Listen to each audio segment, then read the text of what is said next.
दोस्तों ITR processing में बहुत बड़ी न्यूज़ है कि अटके हुए रिफ़ंड भी आने शुरू हो गए हैं। तो इसके बारे में इस वीडियो में डिटेल में डिस्कशन करेंगे। आप इस वीडियो को अंत तक ज़रूर देखें ताकि आप समझ पाएँ कि आपको इनकम टैक्स की कॉम्प्लायंस कैसे करनी होती है। दोस्तों रेगुलर अपडेट के लिए CA Satbir Singh YouTube channel को सब्सक्राइब कर लें क्योंकि इनकम टैक्स दिन ब दिन बदल रहा है। तो रेगुलर अपडेट के लिए आप हमारे YouTube channel CA Satbir Singh को सब्सक्राइब कर लें और नोटिफिकेशन बेल भी प्रेस कर दें ताकि आपको टैक्स के रेगुलर अपडेट मिलते रहें। दोस्तों 12 अक्टूबर तक इनकम टैक्स के पोर्टल पे 13 करोड़ 51 लाख से ज़्यादा टैक्स पे रजिस्टर्ड थे, जिसमें से कि 7 करोड़ 74 लाख से ज़्यादा रिटर्नें फाइल हो चुकी हैं असेसमेंट ईयर 25-26 के लिए। उसमें से 7 करोड़ 34 लाख से ज़्यादा रिटर्नें वेरीफाई हुई हैं और दोस्तों 6 करोड़ 28 लाख से ज़्यादा आईटीआर प्रोसेस हो चुकी हैं। दोस्तों इससे पहले हमने 10 अक्टूबर का डेटा आप लोग के साथ शेयर किया था, जहाँ पे कि दोस्तों 6 करोड़ 26 लाख से ज़्यादा रिटर्नें प्रोसेस हुई थी। तो इस प्रकार सरकार ने 1,19,000 से ज़्यादा रिटर्नें प्रोसेस की हैं। तो दोस्तों यहाँ पे आप देख सकते हैं कि जो नंबर ऑफ़ आईटीआर फाइलिंग है वो अभी भी चल रही है, क्योंकि कुछ लोग बिलेटर रिटर्न फाइल कर रहे हैं लेट फीस के साथ और कुछ ऑडिट के केस में रिटर्न फाइल हो रही है। दोस्तों यदि आपने रिटर्न नहीं फाइल की तो आप 31 दिसंबर तक रिटर्न फाइल कर सकते हैं।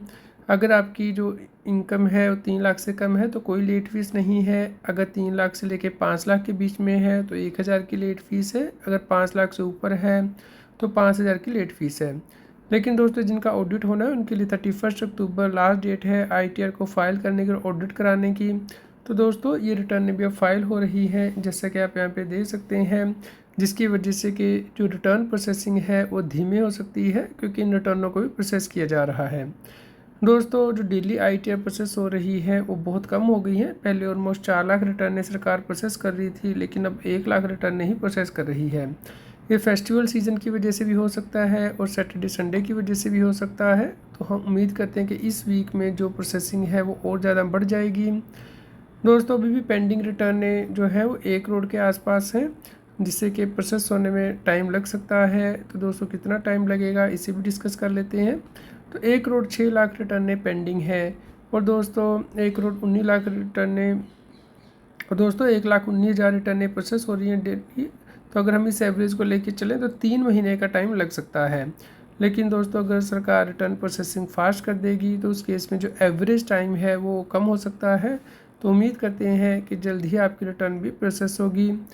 दोस्तों जो लटके हुए रिफ़ंड थे वो टैक्स पेयर के आ गए हैं, जैसा कि आप यहाँ पे देख सकते हैं कि टैक्स पेयर ने रिटर्न फाइल की थी 3 अगस्त को और दोस्तों 3 अगस्त को ही वेरीफाई कर दी थी और दोस्तों प्रोसेस भी हो गई थी 24 अगस्त को। और जो रिफ़ंड है वो भी इनकम टैक्स डिपार्टमेंट ने कहा था कि इशू कर दिया है।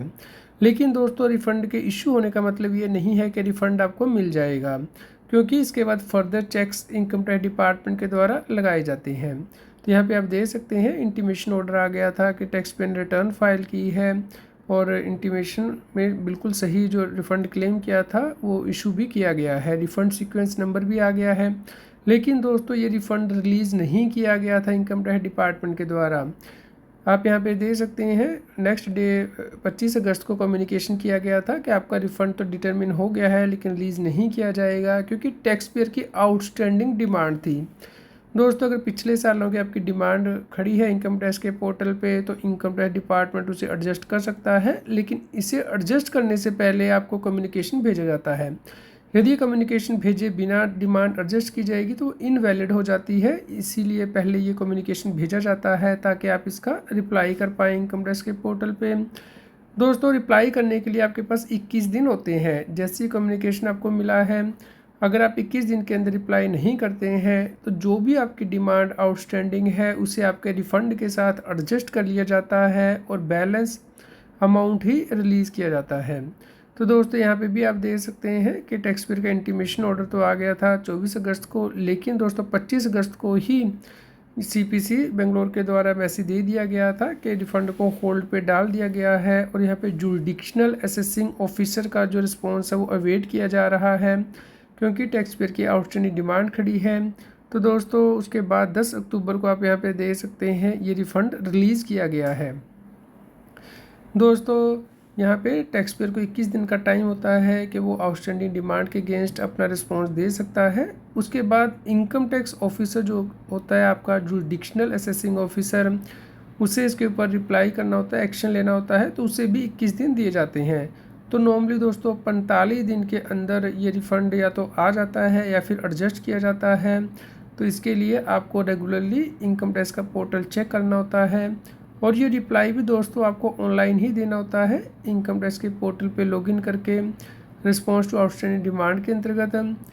दोस्तों जैसा कि आप यहाँ पे देख सकते हैं, टैक्स पेयर की आउटस्टैंडिंग डिमांड खड़ी थी 2015-16 की, जो कि टैक्स पेयर ने ऑलरेडी पे भी कर दी थी। और दोस्तों आप यहाँ पे देख सकते हैं कि असेसिंग ऑफिसर के द्वारा भी रिस्पॉन्स दे दिया गया था कि डुप्लीकेट एंट्री है जो कि गलती से हो गई है इनकम टैक्स के पोर्टल पे। तो दोस्तों इसे डिलीट किया जाना चाहिए था इनकम टैक्स डिपार्टमेंट के द्वारा, तो यहाँ पे डिलीट नहीं किया गया है, जिसकी वजह से कि टैक्स पेयर को जो रिफ़ंड है वो होल्ड कर लिया गया था। तो दोस्तों अगर आपकी भी ऐसी कोई डिमांड है तो आपको या तो इसका रिस्पॉन्स देना है कि गलत डिमांड क्रिएट की है या फिर इसके अगेंस्ट आपको अपील फाइल करनी है, तो आप टाइमली एक्शन लीजिएगा, अदरवाइज़ आपका रिफ़ंड नहीं आएगा या होल्ड कर लिया जाएगा। तो दोस्तों आप सभी टैक्स पेयर तक ये वीडियो ज़रूर पहुंचाएं ताकि जिनके रिफ़ंड अटके हुए हैं, नहीं मिल रहे हैं, वो ये ज़रूर चेक कर लें कि कहीं उनकी कोई आउटस्टैंडिंग डिमांड पुराने सालों की तो नहीं खड़ी हुई या फिर गलत तरीके से उनका रिफ़ंड तो एडजस्ट नहीं किया गया है। दोस्तों आप देख सकते हैं कि उसके बाद जब 45 दिन के अंदर एओ ने रिस्पॉन्स दे दिया है या वो एक्शन नहीं लेता है, तो उसके बाद नॉर्मली 10 अक्टूबर को ये रिफ़ंड जो है वो रिलीज़ किया गया है और टैक्स पेयर के बैंक अकाउंट में भी आ गया है। तो इस प्रकार अगर असेसिंग ऑफिसर एक्शन नहीं लेता है इस कम्युनिकेशन के ऊपर, तो रिफ़ंड ऑटोमेटिकली आपके जो वैलिडेटेड बैंक अकाउंट है उसमें क्रेडिट कर दिया जाता है। तो किस बैंक में क्रेडिट किया गया है उसके लास्ट के 4 डिजिट भी आप स्क्रीन पे देख सकते हैं। दोस्तों यहाँ पे इनकम टैक्स डिपार्टमेंट के द्वारा ये भी कहा गया है कि जो भी आपको रिस्पॉन्स देना है आउटस्टैंडिंग डिमांड का, ऑनलाइन ही देना होगा। आप कोई ईमेल नहीं भेज सकते हैं इनकम टैक्स डिपार्टमेंट को या फिर काउंटर पे जाके रिप्लाई नहीं सबमिट कर सकते पेपर फॉर्म में।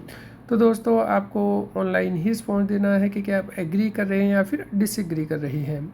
दोस्तों यहाँ पे हम ये भी कहना चाहते हैं सीपीसी बेंगलोर को कि वो इस तरीके के इलीगल जो है नोटिस ना भेजे, क्योंकि यहाँ पे देखिए ये जो रिस्पॉन्स है वो ऑलरेडी 17 फरवरी 2024 को दे दिया गया था। यहाँ पे टैक्स पेयर का रिस्पॉन्स भी है कि ये कलेक्टेबल नहीं है और असेसिंग ऑफिसर ने भी रिस्पॉन्स दे दिया था कि ये जो डिमांड है वो कलेक्टेबल नहीं है, गलत एंट्री हुई है इनकम टैक्स के पोर्टल पे। लेकिन फिर भी दोबारा से जो टैक्स पेयर का रिफ़ंड है वो होल्ड किया गया है और दोस्तों ऑलमोस्ट 1.5 महीने के बाद रिलीज़ किया गया है, जो कि गलत तरीका है इनकम टैक्स डिपार्टमेंट का किसका रिफ़ंड लेट रिलीज़ करने का, क्योंकि जब पहले ही रिस्पॉन्स दिया जा चुका है तो फिर बार बार असेसिंग ऑफिसर से सेम रिस्पॉन्स नहीं मांगा जाना चाहिए। हम उम्मीद करते हैं कि इनकम टैक्स डिपार्टमेंट इसके ऊपर कोई एक्शन ज़रूर लेगा ताकि इस प्रकार की हरासमेंट टैक्स पेयर को ना हो। दोस्तों इसी प्रकार के रेगुलर अपडेट के लिए आप हमारे व्हाट्सएप चैनल को सब्सक्राइब कर लें, QR कोड स्क्रीन पे दिया गया है, कृपया लाइक करें और शेयर करें ताकि सभी लोगों तक ये जानकारी पहुंच पाए और वो इनकम टैक्स की कंप्लायंस कर पाएँ।